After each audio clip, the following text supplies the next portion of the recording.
ओम शांति। 16 अगस्त 2023 के ईश्वरीय महावाक्य। पहले एक नजर मुरली के मुख्य पॉइंट पर। बाबा ने कहा, चंडी का नाम देखो कितना छीछी है। बाबा कहते हैं, जो आश्रयबंद भागंती हो पारकती देते हैं, वह जाकर चंडाल का जन्म पाते हैं। शिव बाबा का बनकर फिर भी बहुत चंचलता करते हैं। चंचलता अर्थात अवज्ञा करते हैं, शिव बाबा की सर्विस में डिस्टर्ब करते हैं, तो अंत में चले ही जाते हैं। अभी तुम बेहद के बाप के बच्चे बने हो। गोपी वल्लभ की गोप गोपियां गाई हुई है। वल्लभ बाप को कहा जाता है। तुम अभी बाप से इतना वर्षा लेते हो, ऐसे कर्म करते हो जो 21 जन्म उसका फल मिलता रहता है। पुत्र पोत्रों का ख्याल नहीं रहता, वे भी सब यहाँ ही वर्षा पाते हैं। और फिर बाबा ने कहा, उनको परमात्मा कहा जाता है। वह सुप्रीम है, जन्म मरण रहित है, इसलिए उनको परम आत्मा अर्थात परमात्मा कहते हैं। तुम्हारी आत्मा समझती है, मैं परम पिता परमात्मा से राजयोग सीख रही हूँ। आत्मा फिर आकर नया चोला पहन पाड़ बजाएगी, नर से नारायण बनेगी। कई बच्चे समझते हैं, हम पहले से होते तो अच्छा था, परंतु ऐसे भी नहीं है। पुराने पुराने कितने भागंती हो गए। 25-30 वर्ष वाले भी इतना नहीं याद करते कि वह बेहद का बाप है जिससे वर्षा पाते हैं। बाप 100-200 कमाने वाला होगा, बच्चा लखपति बन जाता है। तो अलौकिक संबंध में भी ऐसे होता है। 7 रोज वाला बच्चा 25 वर्ष वाले से तीखा चला जाता है। नंबरवार तो होते ही है।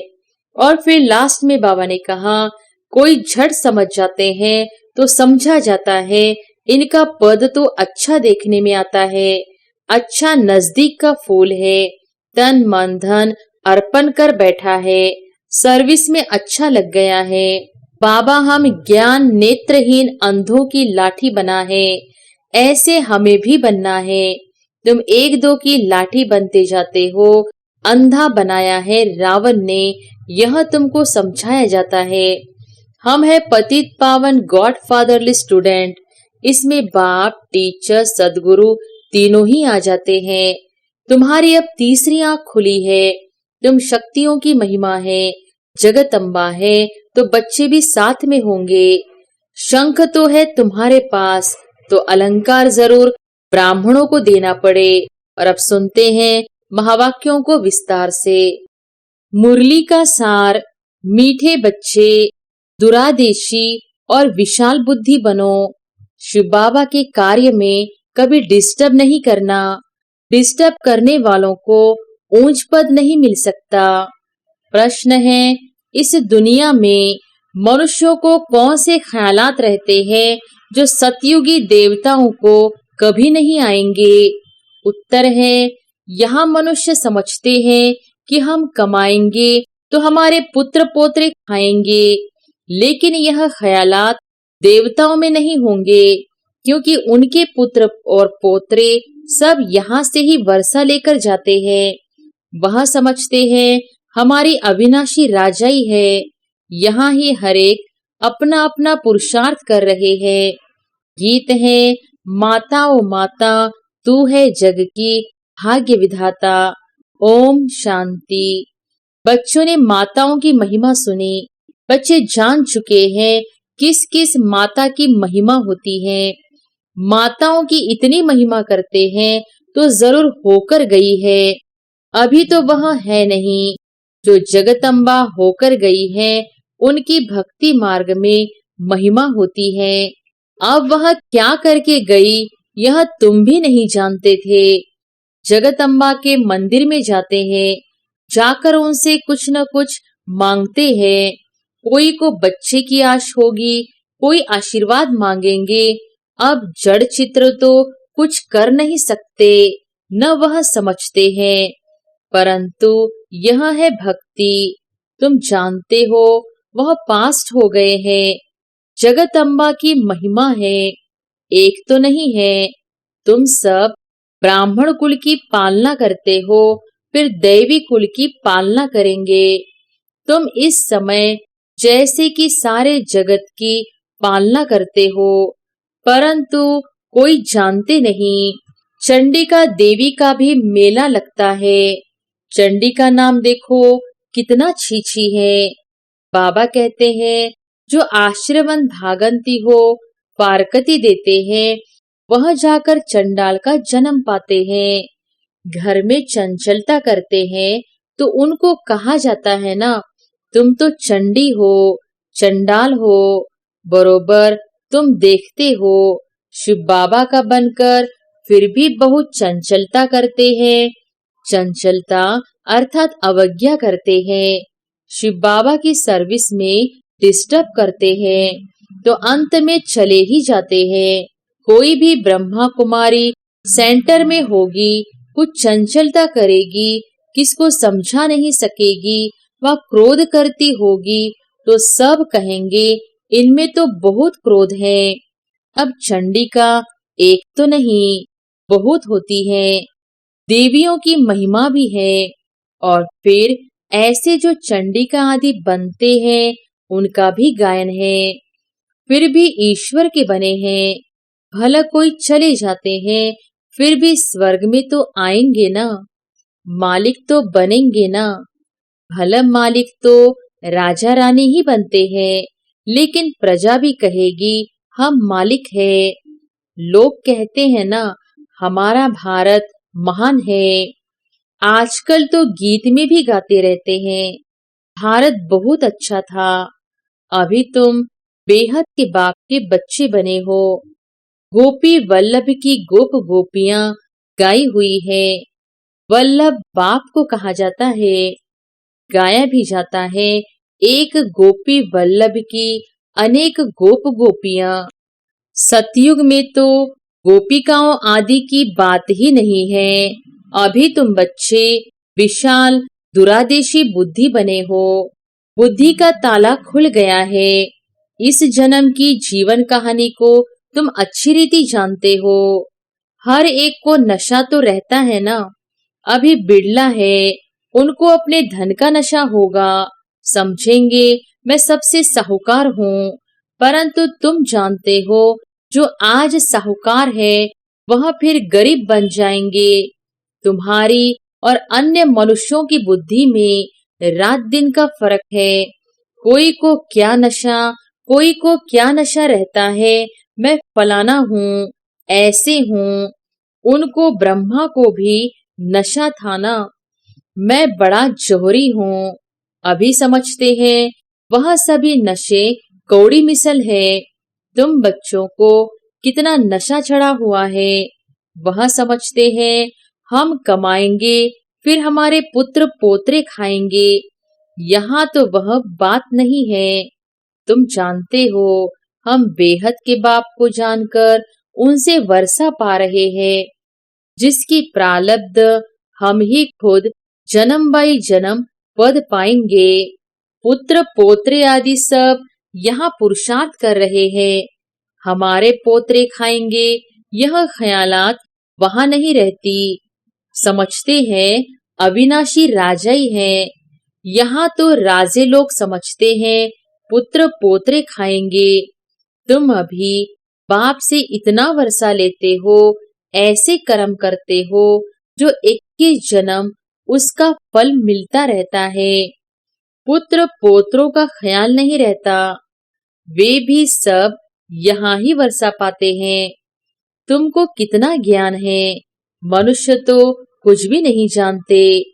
गॉड फादर जिनको इतना याद करते हैं, जरूर उनसे इतना भारी सुख मिलता होगा। गाते हैं ना, हे परमपिता परमात्मा रहम करो। उनको परम आत्मा कहा जाता है। वह सुप्रीम है, जन्म मरण रहित है, इसलिए उनको परम आत्मा अर्थात परमात्मा कहते हैं।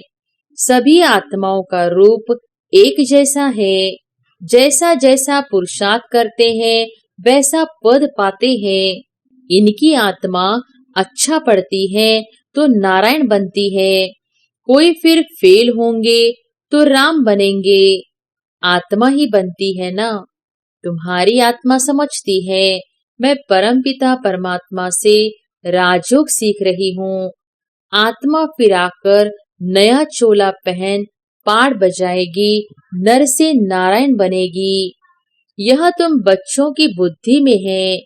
नंबरवार पुरुषार्थ अनुसार फिर यह ज्ञान प्राय लोप हो जाएगा। वहां कोई पतित होगा नहीं। ज्ञान किसको देंगे? पतित पावन को यहाँ याद करते हैं। अच्छा समझो, गंगा पतित पावनी है तो भी वह राजयोग तो नहीं सिखला सकती है। बाप तो राजयोग सिखलाते हैं ना।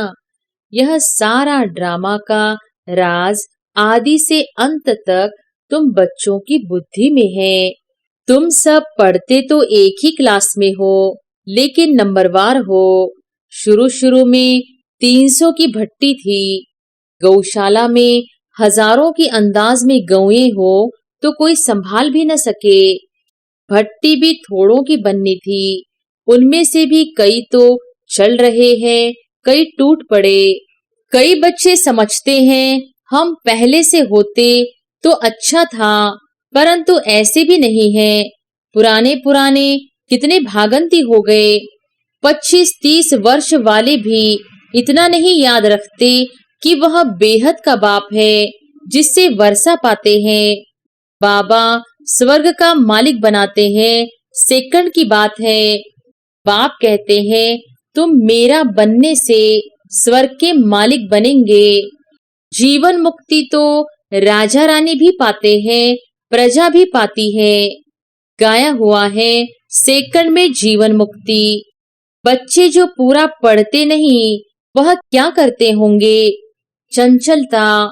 कोई कोई बच्चे तो बड़े आज्ञाकारी होते हैं, बाप से भी अच्छा मर्तबा पा लेते हैं। बाप 100-200 कमाने वाला होगा, बच्चा लखपति बन जाता है। तो अलौकिक संबंध में भी ऐसे होता है। 7 रोज वाला बच्चा 25 वर्ष वाले से तीखा चला जाता है। नंबरवार तो होती ही है। तुम वास्तव में सब सजनियां हो, एक साजन को याद करते हो।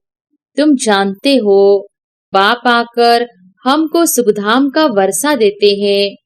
लौकिक पति है फिर भी याद उनको करते हैं जो पतियों का पति है। पारलौकिक साजन अमृत पिलाते हैं, इसलिए उनको याद किया जाता है। फिर तुम स्वर्ग के मालिक बन जाते हो। फिर वहां कोई को याद नहीं करते। अभी के पुरुषार्थ से तुम 21 जन्म प्रारब्ध पाते हो। तुम्हारी बुद्धि कितनी खुली है, वह भी नंबरवार। तो बादशाही भी नंबरवार लेते हो। तुमको सब समझा दिया है।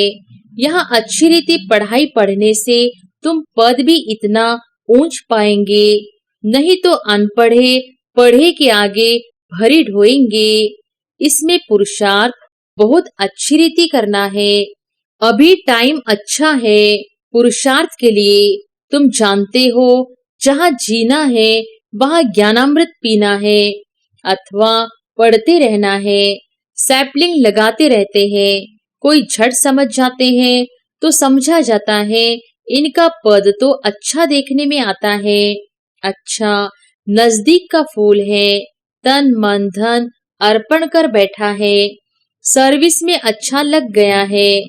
समझता है अपना समय जितना सर्विस में देंगे उतना फायदा है।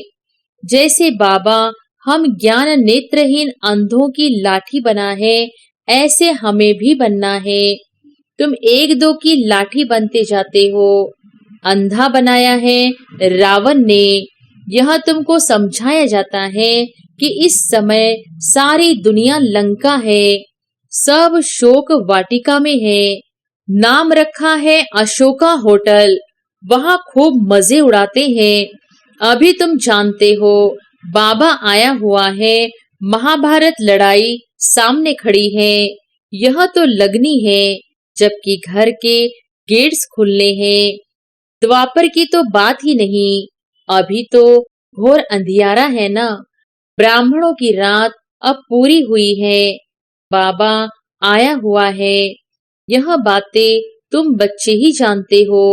स्कूल में पढ़ते हैं, कोई तो बहुत अच्छे मार्क्स लेते हैं, कोई फेल हो जाते हैं। फेल की निशानी है चंद्रवंशी में चले जाएंगे। राम को क्षत्रिय की निशानी दी है, अर्थ नहीं समझते। लव कुश की क्या क्या बातें बैठ सुनाते हैं, कितने झूठे दोष बैठ लगाते हैं। गाते हैं राम राजा राम प्रजा, धर्म का उपकार है। फिर यह सब बातें कहाँ से आई? यह सब बातें समझने की है। तुम जानते हो यह नॉलेज नंबरवार हमारी बुद्धि में है। स्टूडेंट को बहुत तीखा पुरुषार्थ करना चाहिए। हम गॉड फादरली स्टूडेंट हैं। टीचर को कौन नहीं याद करेंगे? हम हैं पतित पावन गॉड फादरली स्टूडेंट। इसमें बाप, टीचर, सदगुरु तीनों ही आ जाते हैं। तुम सब सीताएं हो ना। रावण की शोक वाटिका में पड़े हो। इनकारपोरियल गॉड फादर इज ज्ञान सागर नॉलेजफुल। श्री कृष्ण को अथवा लक्ष्मी नारायण को ऐसे नहीं कहेंगे। उनकी महिमा ही न्यारी है। गीत में भी गाते हैं उनकी महिमा अपरम अपार है। जो ऐसा बनाते हैं, तुम कहते हो बाबा हम आपसे पूरा वर्षा लेंगे। आप कितने मीठे हो, कितने प्यारे हो। लक्ष्मी नारायण कितने मीठे, कितने प्यारे हैं। लक्ष्मी नारायण के चित्र देखो, हमेशा मुस्कुराहट वाले दिखाते हैं। तुम जानते हो देवताएं इस भारत में ही थे, अभी कहाँ हैं? तुम सबको बतला सकते हो कि यह उनका अंतिम जन्म है, फिर से श्री कृष्ण बनना है। अभी कृष्णपुरी स्थापन हो रही है। श्री कृष्ण की आत्मा भी अभी राजयोग सीख रही है। तुम भी कृष्णपुरी में जाना चाहो तो राजयोग सीखो। लक्ष्मी नारायण कहने से मनुष्य मूंझ जाते हैं। श्री कृष्ण को झूले में झुलाते हैं, पूजा लक्ष्मी नारायण की करते हैं। उन्हों का बाल चरित्र कुछ भी है नहीं। राधे कृष्ण फिर कहाँ गए, क्या हुआ, कुछ भी पता नहीं है। राधे कृष्ण कोई आपस में भाई बहन नहीं थे। अभी राधे कृष्ण का राज्य तो है नहीं। द्वापर में भी उन्हों की राजधानी का कुछ पता थोड़ी है। तो यह सब बातें समझने के लिए बहुत अच्छी बुद्धि चाहिए। लिटरेचर बनाने में भी मेहनत लगती है। विष्णु के अलंकार दिखाते हैं, परंतु वास्तव में विष्णु के यह अलंकार होते नहीं। विष्णु व लक्ष्मी नारायण को शंक थोड़े ही है, तो हम क्या लिखे? मनुष्य तो कुछ भी समझ न सके। शंक तो है तुम्हारे पास, तो अलंकार जरूर ब्राह्मणों को देना पड़े। कहेंगे यह ब्राह्मण फिर कहाँ से आए? समझ नहीं सकेंगे। तुम समझा सकते हो। हम ब्राह्मण स्वदर्शन चक्रधारी हैं। यह सब बातें समझाने में बड़ी ही विशाल बुद्धि चाहिए। प्रजा में जाने वाले मोटी बुद्धि समझ न सके। समझाने में बड़ी ही डिफिकल्टी लगती है। बाबा लिखते भी हैं, सिक्की लधे स्वदर्शन चक्रधारी ब्रह्मा मुख वंशावली। परंतु तुम्हारे पास अलंकार कहाँ है? चित्रों में देवियों को तीसरा नेत्र दिया है, लेकिन उनको तो तीसरा नेत्र है नहीं। तुम्हारी अब तीसरी आंख खुली है। तुम शक्तियों की महिमा है। जगदम्बा है तो बच्चे भी साथ में होंगे। मेजॉरिटी माताओं की है, माताओं को ही ऊंच उठाते हैं। अच्छा, मीठे मीठे सिकिलधे बच्चों प्रति माता पिता बाप दादा का याद प्यार और गुड मॉर्निंग। रूहानी बाप की रूहानी बच्चों को नमस्ते। धारणा के लिए मुख्य सार, पहली पॉइंट, अपना समय सर्विस में सफल करना है। तन मन धन सब अर्पण कर जब तक जीना है, पढ़ाई पढ़ते रहना है। दूसरी पॉइंट, आपस में एक दो की ज्ञान से पालना करनी है। ऐसा कोई कार्य नहीं करना है जिससे बाप की अवज्ञा हो। वरदान है, अविनाशी अतीन्द्रिय सुख में रहे, सबको सुख देने और सुख लेने वाले मास्टर सुखदाता भव। अविनाशी अतीन्द्रिय सुख में रहे, सबको सुख देने और सुख लेने वाले मास्टर सुखदाता भव। अतीन्द्रिय सुख अर्थात आत्मिक सुख अविनाशी है। इंद्रियां खुद ही विनाशी है, तो उनसे प्राप्त सुख भी विनाशी होगा। इसलिए सदा अतीन्द्रिय सुख में रहो तो दुख का नाम निशान आ नहीं सकता। अगर दूसरा कोई आपको दुख देता है तो आप नहीं लो। आपका स्लोगन है, सुख दो सुख लो, न दुख दो न दुख लो। कोई दुख दे तो उसे परिवर्तन कर आप सुख दे दो, उसको भी सुखी बना दो, तब कहेंगे मास्टर सुखदाता। स्लोगन है, अधिक बोलकर एनर्जी गंवाने के बजाय अंतर्मुखता के रस के अनुभवी बनो। अच्छा, ओम शांति।